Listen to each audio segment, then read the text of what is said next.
Sebuah video viral memperlihatkan jemaah sholat dan wirid menghadap ke timur, lokasinya di Bawean, Kabupaten Gresik, diduga aliran menyimpang. Video viral itu berdurasi 37 detik, terlihat gerakan sholat dan witir jemaah di sebuah musola menghadap timur.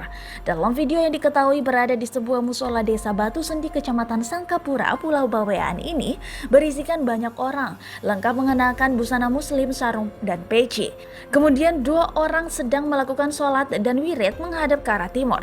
Diketahui kelompok itu dipimpin oleh pria bernama Marhawi, 46 tahun. Tidak hanya satu video, sejumlah video lain ikut viral. Wirid dengan gerakan tangan dengan posisi menyilang juga viral. Diduga aliran ini menyimpang. Video yang diunggah di akun Facebook grup media Bawean ini dikomentari lebih dari 1.000 akun.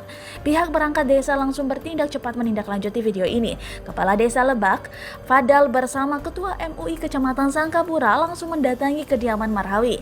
Kebetulan Marhawi adalah warganya. Dari pertemuan tersebut, Marhawi mengakui adanya ajaran menyimpang. Salah satu contohnya datangnya Wahyu untuk langsung kepada Marhawi. Semalam sudah didatangi ke kediaman Marhawi dan langsung membuat surat pernyataan, ucap Fadal saat dikonfirmasi melalui sambungan seluler Kamis 28 Mei 2020. Dalam bentuk surat pernyataan ini, Marhawi selain mengakui ajaran yang menyimpang, juga akan kembali kepada ajaran Islam dan membubarkan kelompok pengikutnya.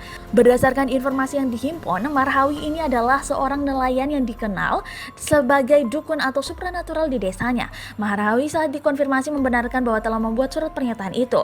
Warga Desa Lebak ini mengaku memiliki kelompok sebanyak puluhan, sekitar 30-an warga dari berbagai desa di Bawean.